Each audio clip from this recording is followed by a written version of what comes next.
What up YouTube? Welcome to the Solbrick Show with me, Solbrick. Behind me we have my Lego city that I'm currently working on.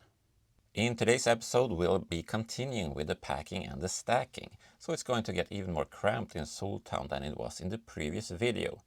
Densifying cities is a popular thing here in Europe, so that as many people as possible can live as close and closely to each other as possible. It's important to really feel your neighbor's butt against you when you're trying to leave your home. Okay, enough of the nonsense. Let's start with set 1490, Town Bank from 1990. This set is said to be somewhat rare, but what do I know? The important thing is that I think it looks cool. Compared to today's Lego houses and their scale, it might seem quite small, but I think it looks very urban and bank-like. I like how the white contrasts with the red. The design is pretty clever too, with different levels where the roof goes, which gives it a varied impression, almost like it's 3 buildings in one. But I'm not doing reviews this season of the Solbrick Show, so I won't go any deeper into this set. Hovering over the bank's roof is set 6657 Fire Patrol Copter from 1985. Maybe one of Lego's best looking and coolest helicopter from this era. As I said, it's not up to me to review, so do your own research and don't trust the sponsored shows, which for some reason have been paid millions of dollars to retroactively praise set 6657 Fire Patrol Copter from 1985. Okay, I have no source for that claim, but as I said, do your own research. You get it. Time to pop the bank into its place here behind the curved road plate. Looks really good if you ask me, but again, I have no opinion. Something related to banks is, of course, the post office. Here we have set 6689 Post Station, also from 1985. How fitting! I really like that the postman is on his bike.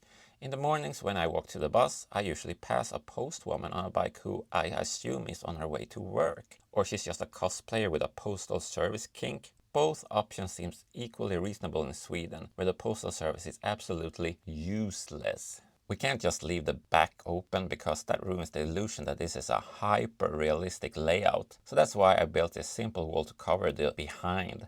And yes, I am a fan of ventilation. Let's place this into the city.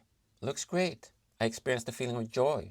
But this does leave a huge empty space between the bank and the post office. This makes me rather sad, as you can hear. When I'm sad, I usually play with the Lego, so why abandon something that works? Let's go ahead and add set 6360 Weekend Cottage from 1986. The same year, Swedish rock band Europe broke through with their monster hit, The Final Countdown. What a banger. Please subscribe. This house looks really lovely. The vibrant yellow color against the red roof and the white details gives it a clean and neat impression. Now, you might think that this worker lives here, but he actually doesn't. So we have to remove him. Instead, this beautiful woman with her not at all problematic outfit is going to live here. But as the Velvet Underground sang in 1967, I'm waiting for my man. And here he comes on his way home from work at the bank. Nice to have such a short commute. I myself have a whole hour's drive to work. Okay, so I stopped taking the bus. But what I said about the postwoman was true. As you can see, they've gathered quite a bit of loot in these treasure chests. I think we can all relate to what it's like to collect too much wealth. No, of course we can't, because we give all our money to Lego. This simple arch is, of course, in the same color scheme as the house. And on the wall, they have a nice picture of their great-grandfather, who must have been a thief because he stole the stars and placed them in your eyes, dear viewer. Okay, let's take a look at how all of this looks together. I think it looks pretty good. With that said, stay away from the nonsense. Stay awesome and please subscribe.